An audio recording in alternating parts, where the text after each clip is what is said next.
আসসালামু আলাইকুম এভরিওয়ান। আশা করি আপনারা সবাই ভালো আছেন। আজ আপনাদের সাথে হাত দিয়ে মাখানো 5 পদের মজাদার ভর্তা রেসিপি শেয়ার করব। আশা করি ভিডিওটি আপনাদের ভালো লাগবে।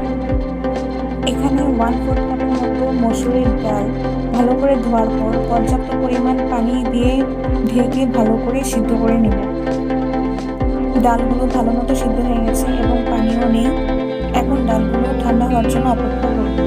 এদিকে আগে থেকে পরিষ্কার করা বেগুনের উপর তেল ব্রাশ করে নেব।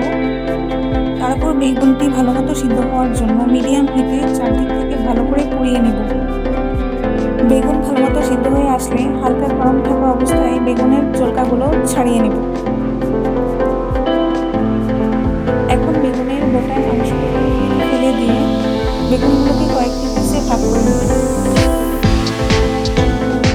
এখানে আগে থেকে 4টি মিডিয়াম সাইজের আলু সেদ্ধ করে রাখা হয়েছে। একটি প্লেটে 4 টেবিল চামচ পেঁয়াজ কুচি, 2টি পোড়া কাঁচা মরিচ, পরিমাণ মতো লবণ ও আচারের তেল দিয়ে ভালো করে মাখিয়ে নেব। এখন সিদ্ধ আলুগুলো ভালো করে মাখিয়ে আলুর ভর্তা তৈরি করে নেব। 4 টেবিল চামচ পেঁয়াজ কুচি, হাফ টিস্পুনের মতো চিলি ফ্লেক্স বা শুকনো মরিচ, পরিমাণ মতো লবণ ও 2 টেবিল চামচের মতো সরিষার তেল দিয়ে পেঁয়াজগুলো ভালো করে মাখিয়ে নিব। এখন বাকি আলুগুলো দিয়ে ভালো করে মাখিয়ে আরেক পদে আলুর ভর্তা তৈরি করে নেব।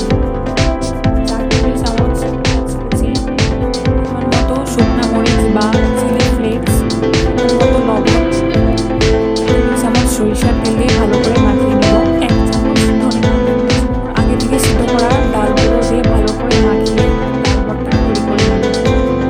1 টেবিল চামচ পেঁয়াজ কুচি, পরিমাণ মতো শুকনো মরিচ বা চিলি ফ্লেক্স, স্বাদ মতো লবণ ও 1 টেবিল চামচ সরিষার তেল দিয়ে ভালো করে মাখানোর পরে একটি সিদ্ধ ডিম ও পরিমাণ মতো ধনে পাতা কুচি দিয়ে মাখিয়ে ডিম ভর্তা তৈরি করে নেব। 1/3 কাপের মতো পেঁয়াজ কুচি, পরিমাণ মতো চিলি ফ্লেক্স বা শুকনো মরিচ, লবণ ও 3 টেবিল চামচের মতো সরিষার তেল দিয়ে পেঁয়াজগুলো নরম না হওয়া পর্যন্ত মাখিয়ে নেব। এখান থেকে কিছুটা পেঁয়াজ মাখা পেঁয়াজ ভর্তার জন্য আলাদা করে রেখে দেব। বাকি পেঁয়াজ মাখা ও আগে থেকে পোড়া সেদ্ধ বেগুনগুলোর সাথে মাখিয়ে বেগুন ভর্তা তৈরি করে নেব। 5 পদের ভর্তা তৈরি করা শেষ। নতুন রাঁধুনি বা ব্যাচেলররা খুব সহজেই এই ভর্তার রেসিপিগুলো তৈরি করে ফেলতে পারবেন। এই ভর্তাগুলো খুদের ভাতের সাথে পরিবেশন করা হয়েছে। খুদের ভাতের রেসিপিটি চ্যানেলে দেওয়া আছে, আপনাদের প্রয়োজন হলে দেখে নিতে পারেন। ভিডিওটি ভালো লাগলে লাইক, কমেন্ট এবং শেয়ার করবেন আর চ্যানেলটিকে সাবস্ক্রাইব করতে ভুলবেন না। আজ তাহলে এই পর্যন্তই। আল্লাহ হাফেজ।